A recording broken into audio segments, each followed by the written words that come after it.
जैसे कि ये स्क्रीन पे आपको दिख रहा है 10 कॉमन मिस्टेक्स। हम बहुत सारे गलतियां, बहुत सारे लोग बहुत अलग अलग तरह की गलतियां करते हैं, छोटी बड़ी कुछ भी होता है। तो हम जो आज देख रहे हैं वो 10 बहुत ही कॉमन मिस्टेक्स हैं, जो कि मतलब बहुत लोग ही करते हैं, जो उनको अपने सक्सेस तक जाने में बहुत सारी रुकावटें पैदा करती है।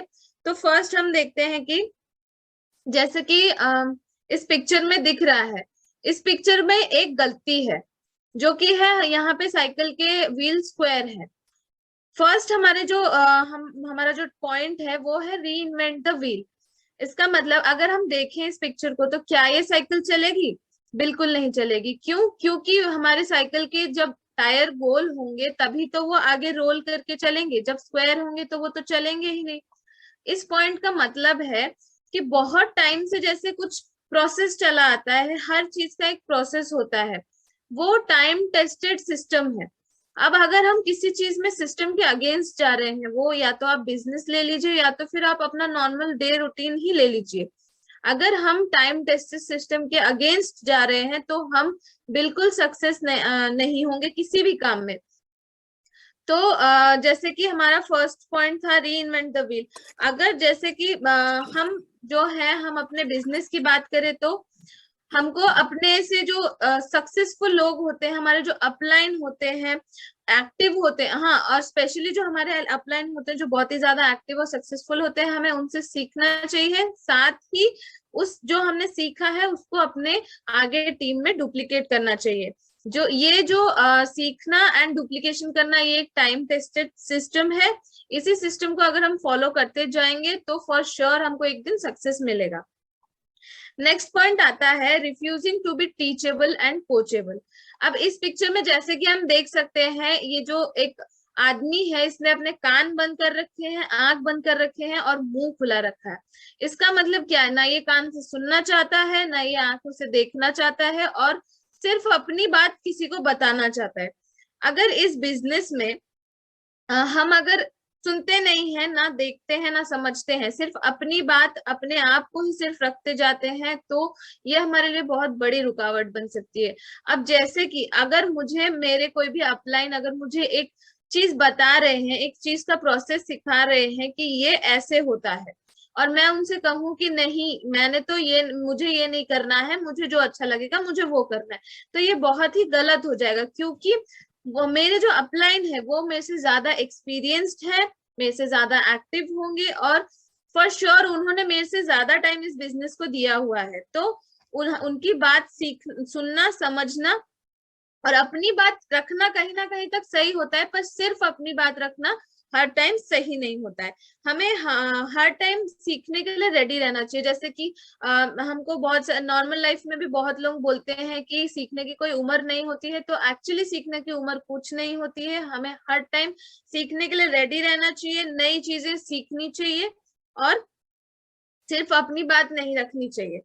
अब थर्ड पॉइंट पे आते हैं, थिंकिंग शॉर्ट टर्म।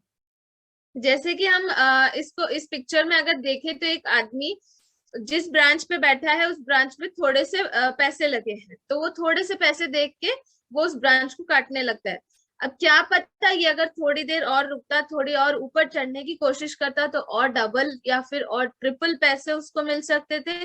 पर नहीं, इसने यहाँ पे शॉर्ट टर्म सोचा।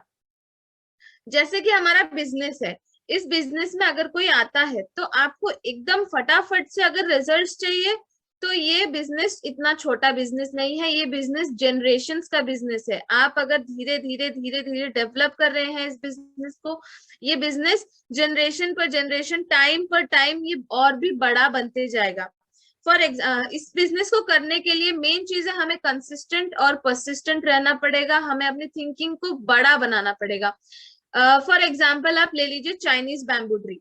चाइनीज बैम्बू ट्री क्या होता है ना, जब एक फार्मर उसे लगाता है तो पहले 3 to 4 years वो जमीन से ही ऊपर नहीं आता है। तो क्या फार्मर उसको पानी देना छोड़ देता है? नहीं। पर फोर्थ ईयर, थर्ड या फोर्थ ईयर के एंड में जब वो बैम्बू ट्री आता है, और वो कितना लंबा होता है ये तो आप सब भी जानते हैं, तो इस थर्ड पॉइंट का मतलब था कि हमें अपनी सोच को बड़ा बनाना है। ये बिजनेस कितना बड़ा बन सकता है, इस बिजनेस को हम कितना बड़ा बना सकते हैं, हमें उस पॉइंट ऑफ व्यू से इस बिजनेस में आना है और उसको करना है। अब आते हैं फोर्थ पॉइंट की तरफ, not talking to enough people. अगर हम इस बिजनेस में है, ये बिजनेस एक कंटिन्यूअसली हमें इस बिजनेस में फ्रेश फेसेस इंट्रोड्यूस करने पड़ेंगे। जैसे कि अगर मैंने सोचा कि हाँ मैंने इतने लोगों को ये बिजनेस बता दिया है, अब मेरे को इतना बताने की क्या जरूरत है, तो यहाँ पे मैं गलत हो जाऊंगी। अगर मैं जिस बिजनेस में हूँ, मुझे उस बिजनेस को मैं कंसिस्टेंटली नए फेसेस लाने पड़ेंगे, नए लोगों को बताना पड़ेगा, और जिसके लिए मुझे लोगों से कॉन्स्टेंटली बात करनी पड़ेगी, अलग अलग नए नए लोगों से। जिस दिन मैंने ये करना बंद कर दिया, उस दिन जितना बड़ा भी मैंने बिजनेस बनाया होगा, वो बिजनेस धीरे धीरे डाउनफॉल करना स्टार्ट हो जाएगा। तो इसका मतलब इस पॉइंट से हमको यही समरी मिलती है कि हमें कंसिस्टेंटली अपना काम करते रहना चाहिए। जैसे कि होता है ना कि आप कर्म करते जाइए, फल तो फिर आपको मिल ही जाएगा, तो इसमें भी वही बात है। अब आते हैं फिफ्थ पॉइंट की तरफ, neither a borrower nor a lender. ना ही आप पैसे बोरो करें, ना ही आप किसी को सामान फ्री में दे कि हाँ भैया आज ले जाओ। बहुत लोग इस बिजनेस में डेस्परेसी अपनी दिखा देते हैं कि हाँ मुझे ये सामान निकालना है, तो इस निकालने के चक्कर में कोई कोई क्या करते हैं कि ये सामान ठीक है, आपको अच्छा लगा, आप आज ले जाओ, पैसे मुझे कल दे देना। तो ये ऐसा नहीं करना चाहिए हमें। हमें जो इस बिजनेस को हमें समझना पड़ेगा। अगर हम ऐसे ही बोरो और लेंडर बनते रहे, तो हमारे डेट बढ़ते जाएंगे, जिससे कि हमारे और जिसके साथ हमारे डेट बढ़ते जाएंगे, आप अगर उससे वापस वो चीज मांगेंगे तो हमारे रिलेशनशिप्स भी खराब हो सकते हैं। तो इससे यही हमें मतलब सीखना है कि इस बिजनेस में भी हमें अगर अपना भी कुछ सामान या तो निकालना हो मान लीजिए, या तो फिर हमें सामान खरीदने के लिए भी अगर कुछ पैसे चाहिए, तो ना ही हमें किसी से बोरो करना है, ना ही हमें किसी को कुछ लेंड करना है, तभी जाके हम इस बिजनेस में आगे बढ़ सकते हैं। सिक्स नंबर पे है प्रोक्रेस्टिनेटिंग। इसका मतलब क्या है कि हम काम कल पे डालते जाए, कल पे डालते जाए। तो जैसे कि इस पॉइंट से जुड़ी एक कहावत मैं आपको बता सकती हूँ कि कल करे सो आज कर, आज करे सो अब। तो इसका मतलब यही है, हमें काम आगे आगे नहीं डालते जाना है। हमें जो काम जैसे अगर मान लीजिए हम मीटिंग्स में बहुत सुनते हैं, हमारे बहुत सारे लीडर्स हमारे बताते रहते हैं कि हमें जो है कि हर हर दिन मान लीजिए मुझे कुछ नया सीखना है, या फिर मुझे ये मीटिंग करनी है, या फिर मुझे आज इतने लोगों से बात करना है। तो कभी कभी होता है ना, हम सोचते हैं कि चलो छोड़ो आज रहने दो, हम कल कर लेते हैं। तो ये हमारे बिजनेस में एक बहुत बड़ा बैक लीप होगा, बिकॉज हमको जो आज करना है वो हम आज करेंगे, फिर कल के लिए हम दूसरा नेक्स्ट स्टेप सोचेंगे। अगर हम आज की काम कल पे डालते जाएंगे, तो ये हमारा बहुत बड़ा बर्डन बनते जाएगा, फिर उसको करने में हमें बिल्कुल भी अच्छा नहीं लगेगा। इस बिजनेस की डिमांड जो है वो इमीडिएट एक्शन है, कि हमने जो सोचा हमें तुरंत वही करना है। अगर हम वैसे इमीडिएट एक्शन दिखाते जाएं, तो हमारा बिजनेस बहुत बड़ा बन सकता है। Seventh point, taking rejection to heart.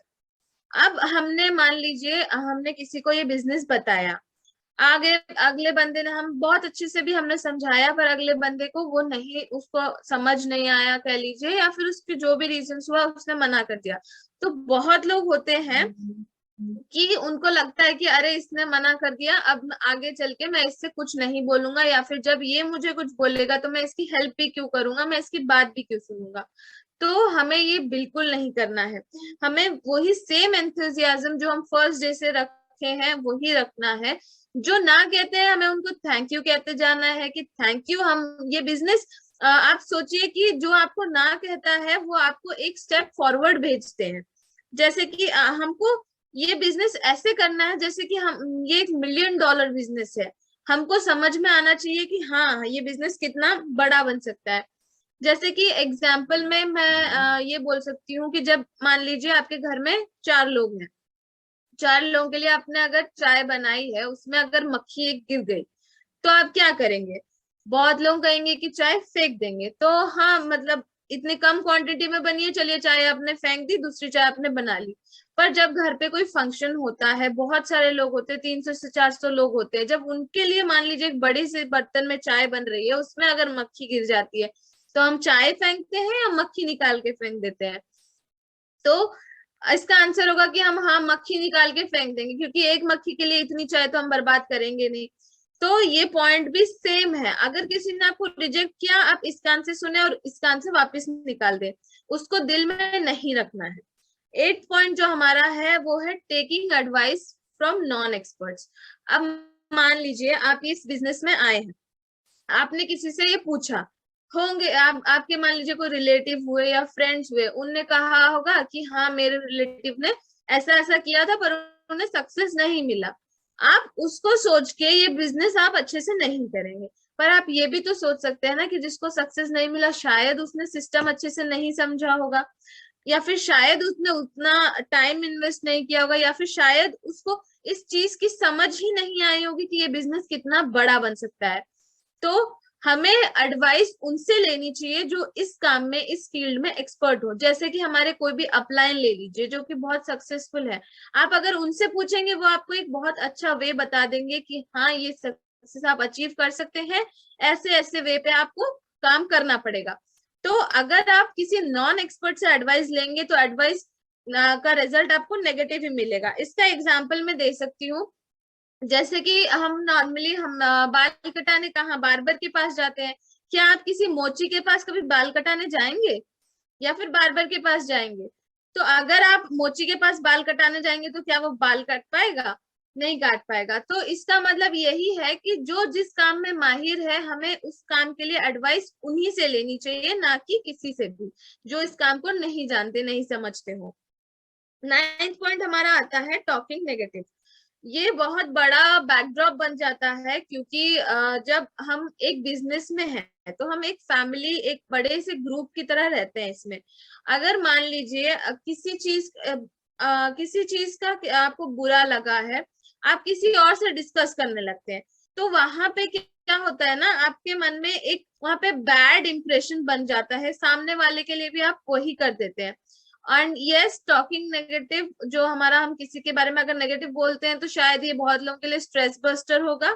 पर अगर आप यहाँ पे हर बारी किसी के बारे में, किसी चीज के बारे में हो या किसी इंसान के बारे में हो, अगर आप ऐसे बुरा बुरा बोलने लगेंगे तो आपको भी उस जगह में रहने में अच्छा नहीं लगेगा, उस पोजीशन में रहने में अच्छा नहीं लगेगा। और ऑन एन एवरेज हम वही दिखाते हैं, हम वही दर्शाते हैं, उन 5 लोगों की छवि हमें दिखती है जिन 5 लोगों के साथ हम ज्यादा टाइम स्पेंड करते हैं। तो इसलिए ना हमें नेगेटिव बोलना चाहिए, ना हमें नेगेटिव सुनना चाहिए, बिकॉज हम जो सुनेंगे वो भी हम डिस्प्ले करेंगे और हम जो बोलेंगे वो शायद अगला आदमी डिस्प्ले करेगा। और 10th और लास्ट पॉइंट हमारा है कि नॉट मैनेजिंग टाइम। अब हमें ये बिजनेस करने के लिए हमें टाइम मैनेजमेंट बहुत ही एक इम्पोर्टेंट फैक्टर बन जाता है, क्योंकि अगर मान लीजिए हम इस बिजनेस को टाइम नहीं दे रहे हैं कुछ भी रीजन से, कि कोई हाउसवाइफ होंगे तो वो कहेंगे कि मेरे को घर का काम है, कोई स्टूडेंट होगा तो कहेगा कि मेरे को कॉलेज का काम है। तो अगर टाइम हम नहीं देते हैं किसी भी रीजन से, तो फिर हम इस बिजनेस को आगे बढ़ा ही नहीं पाएंगे। जैसे कि हम अगर कहीं जाते हैं, जैसे कि मान लीजिए कोई वेडिंग हुआ, वेडिंग के तुरंत बाद अगर किसी स्टूडेंट का एग्जाम है, तो वो उस वेडिंग से पहले ही अपना सिलेबस कंप्लीट कर लेगा या फिर वो वेट करेगा कि मैं शादी अटेंड करके आऊंगा फिर पढ़ूंगा? वैसे सेम एक हाउसवाइफ का एग्जाम्पल है। जैसे कि अगर आपको कहीं फंक्शन में जाना है, तो आप घर का सारा काम पहले ही करके जाएंगे या फिर आके फिर अपना लगे रहेंगे कि हाँ चलो वेडिंग अटेंड करके आ गए हैं अब करेंगे? तो इसका आंसर मोस्ट प्रोबेबली सब कहेंगे कि मैं हम पहले से ही काम कर लेंगे, हम अपना टाइम पहले से ही मैनेज कर लेंगे ताकि हम बाद में एंजॉय कर सके। तो टाइम मैनेज करने के लिए प्लान द वर्क, हमको अपना काम प्लान करना चाहिए कि कैसे कैसे हम अपना काम करें, और फिर वर्क द प्लान, फिर जो हमने प्लान बनाया उस पे काम करना चाहिए हमें, तब जाके हमारा टाइम बहुत अच्छे से मैनेज होगा। यहाँ पे टाइम हमारे सबसे बिगेस्ट करेंसी, सबसे बिगेस्ट एसेट हमारा है। इस टाइम को हम जितना अच्छे से यूटिलाइज कर पाएंगे उतना ही बड़ा हम ये बिजनेस बना पाएंगे, उतना ही अच्छा हम इस बिजनेस को बना पाएंगे, और इस बिजनेस का हम उतना ही फायदा उठा पाएंगे।